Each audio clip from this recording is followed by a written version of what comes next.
평안하십니까 성도 여러분. 오늘은 히브리서의 마지막 본문인 13장 18절부터 25절을 마지막 인사말과 축복이라는 제목으로 묵상하겠습니다.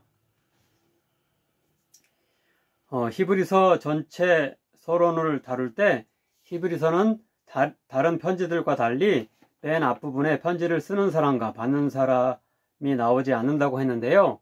바로 이 맨 끝부분에서 우리는 그들이 누구인지를 추론해 볼 수 있습니다.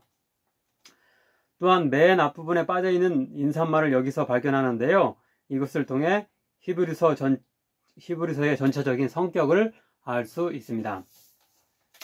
본문을 다루기 전에 12장과 13장의 그 요지를 먼저 살펴보겠습니다. 본문 이해를 위해서 이렇게 필요한 부분이고, 굉장히 또 앞에 이렇게 그 본문에서 이렇게 빠져 있는 부분이기 때문에 여기서 간략히나마 다뤄보도록 하겠습니다. 11장에서 세상이 감당하지 못할 정도로 박해와 시련을 견뎌낸 믿음의 선조들을 소개한 후에 12장 앞부분은 그 끝판 왕으로서 모든 인내하는 믿음의 표본이신 예수님의 십자가의 고난과 죽음을 제시하면서 예수님을 본받아 우리 역시 믿음의 경주를 끝까지 해낼 것을 촉구합니다. 이어서 잠언 3장 11절 12절을 인용하면서 우리가 당하는 어려움과 징계가 오히려 더 단단하고 온전해지는 연단의 기회가 될 수 있다고 가르칩니다. 또한 12장 후반부는 배교를 범함으로 인해 구원의 은혜에서 탈락하는 일이 없도록 하기 위해 모세가 시내산에서 율법과 첫 언약을 받았을 때 그 온 땅이 흔들린 일과 대조하여 새 언약에 예수님이 가져다 주시는 천상의 시온산 위에 세워질 예루살렘 곧 천국은 흔들리지 않는 나라, 곧 변함없고 영원한 나라라고 밝히고 있습니다. 13장은 그런 흔들리지 않는 영원한 천국을 은혜로 받게 된 신자가 그에 대한 반응으로 마땅히 해야 할 하나님에 대한 감사와 예배의 실천 사항들을 열거하고 있습니다. 즉 형제 사랑과 손님 대접, 감옥에 갇히고 학대받는 자에 대한 동정, 그리고 순결한 결혼 생활, 돈을 사랑하지 않고 자족하는 삶, 그리고 참된 교회 지도자들을 잘 분별할 줄 알고 그들에게 순종하는 일에 대해서 말씀합니다. 13장 15절부터 16절은 그런 바른 행동과 선행을 하는 일을 하나님께 드리는 제사, 곧 예배로 표현하면서 그 강한 실천을 촉구합니다. 그러므로 우리는 예수로 말미암아 항상 찬송의 제사를 하나님께 드리자. 이는 그 이름을 증언하는 입술의 열매니라. 오직 선을 행함과 서로 나누어 주기를 잊지 말라. 하나님은 이 같은 제사를 기뻐하시느니라. 이와 같이 13장 초중반부는 외적 박해 상황에 대해서뿐만 아니라 교회 내적으로 성도들 간 또는 성도와 지도자 간의 관계 혹은 성도 개인의 생활에 있어 기본적으로 지켜야 할 지침들을 제시하고 있습니다. 그런데 이것은 우리가 어떤 외적인 특별한 박해에 잘 대처하기 이전에 교회 내적으로 혹은 성도 개인적으로 신앙의 기본기를 탄탄히 하는 일이 중요하다라는 것을 상기시킨다고 할 수 있습니다. 평소에 결혼 생활이나 경제 생활에서 건전한 모습을 유지하며 성도들 간에 그리고 성도와 목회자 간에 끈끈한 사랑과 신뢰의 관계가 잘 형성되어 있을 때 갑작스런 그런 외적 위기에도 잘 대처할 수 있을 것입니다. 아무쪼록 우리들도 이런 신앙의 기본기들을 탄탄히 하는 자들이 되어서 어떤 큰 외부적 도전과 위협에도 굴하지 않으며 그것들을 두려워하지 않고 이겨낼 수 있는 자들 되길 간절히 바랍니다. 그런데 히브리서에서의 그 외적 위협이란 아마도 로마 황제들의 박해였던 것으로 보입니다. 본문 24절에 보면 이달리아에서 온 자들도 너희에게 문안하느니라 라고 했는데요. 이들은 아마도 주 49년에 있었던 글라우디오 황제의 유대인에 대한 박해를 피해 도망친 자들을 뜻하는 것으로 보입니다. 사도행전 18장 2절에도 이달리아 곧 이탈리아에서 온이라는 표현이 있는데요. 즉 아굴라라 하는 본도에서 난 유대인 한 사람을 만나니 글라우디오가 모든 유대인을 명하여 로마에서 떠나라 한 고로 그가 그 안에 브리스길라와 함께 이달리아로부터 새로 온지라. 바울이 그들에게 가매. 여기서 아굴라와 브리스길라 부부가 이탈리아 로마에서 지내다가 글라우디오 황제의 박해로 인해 쫓겨나 고린도로 피신해 있다가 바울을 만났다고 하는데요. 그들과 같은 이유로 이탈리아를 떠나야 했던 자들이 본국 이탈리아 로마에 남아있던 유대 그리스도인들에게 문안하고 있다라고 여길 수 있습니다. 히브리서 10장 32절부터 34절에는 글라우디오 황제의 박해 시의 상황에 대해서 상황과 정확히 일치하는 내용이 나오는데요.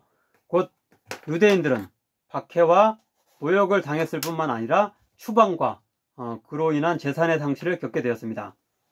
그러나 이 글라우디오 황제의 박해는 히브리서에서 이미 받고 지나간 사건으로 기록되는 반면에 또 다른 박해가 다가오고 있음을 암시하고 있는데요. 곧 12장 4절은 순교의 상황에 닥칠 수 있음을 예고합니다. 너희가 죄와 싸우되 아직 피 흘리기까지는 대항하지 아니하고. 그런데 이런 순교의 상황은 주 64년 로마의 대화재 이후 시작된 네로 황제의 박해와 연관되는 것으로 추측할 수 있습니다. 곧 이탈리아 로마에 있던 유대 그리스도인들이 글라우디오 황제의 박해보다 더 강한 네로의 박해에 직면한 시기에 히브리서가 쓰여졌다고 볼 수 있습니다. 이런 배경을 염두에 둘 때에 그들을 천국으로 이끄시는 대제사장으로서 십자가에서 기꺼이 피 흘려 죽으신 예수님을 본받아 순교까지 과교하며 신앙을 인내함으로 지키라는 히브리서의 핵심을 좀 더 잘 이해할 수 있을 것입니다.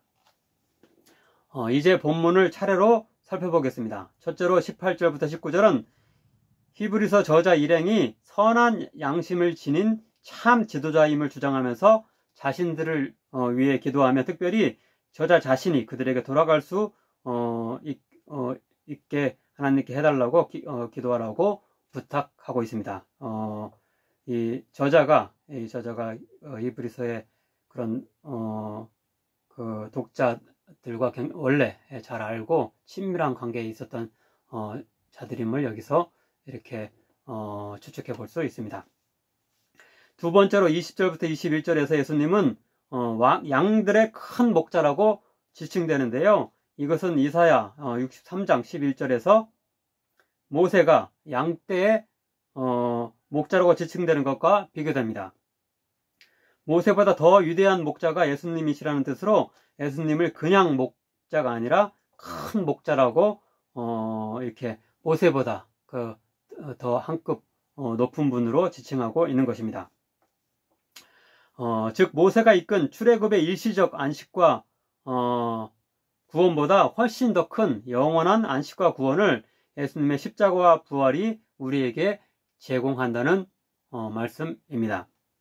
그런 큰 목자 예수님의 선하신 인도하심을 통해 구원받은 이후에 우리의 삶 또한 보다 온전해질 수 있기를 기원하고 있습니다. 21절입니다.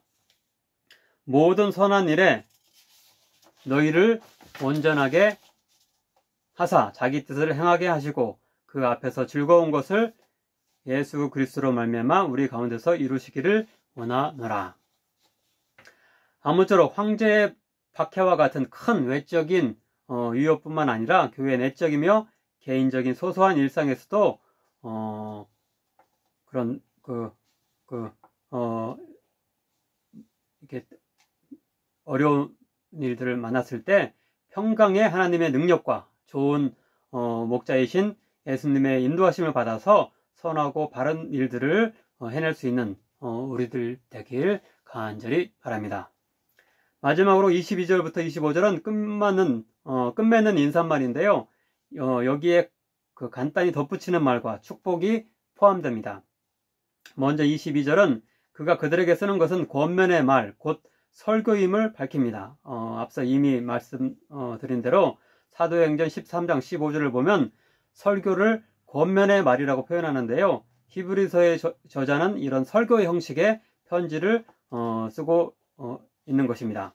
즉 가벼운 내용을 전하는 게 아니고 설교 형식으로 굉장히 중요한 문제를 심도 깊게 다루고 있는 것입니다. 또한 구약 성경에 대해서 구약 성경을 먼저 인용하고 나서 그것을 해설하고 그 다음에 권면하는 형식을 이렇게 취하고 있는데 이게 바로 당시의 전형적인 설교의 형식이었습니다. 23절은 저자가 디모데와 친밀했음을 나타내는데요. 2장 3절과 이렇게 이것을 합해보면은 저자는 디모데와 유사하게 2세대 그리스도인으로서 바울을 잘 아는 인물이었을 것이지만 1세대인 예수님을 바로 직접 만난 1세대인 그 바울 자신은 아니었을 것으로 여겨집니다. 24절은 이미 살펴본 대로 그 편지를 받는 사람들이 이탈리아에 남아 박해를 받고 있는 성도들임을 시사한다고 추측할 수 있습니다. 끝절인 25절은 은혜가 너희 모든 사람에게 있을지어다 라는 축복으로 편지를 마무리 짓고 있습니다. 기도하겠습니다. 사랑의 하나님, 그동안 히브리서를 묵상할 수 있게 해주시니 감사드립니다. 우리도 예수님을 본받아 크고 작은 외적이며 내적인 고난들을 이겨내며 신앙을 지켜낼 수 있는 자들 되게 하소서. 믿음의 선조들의 불굴의 신앙을 계승하고 후세대에 전할 수 있는 자 되게 하소서. 선한 목자이신 예수님의 인도하심을 받아 믿음의 선한 결실을 할 수 있게 하소서. 예수님의 이름으로 기도하옵나이다. 아멘.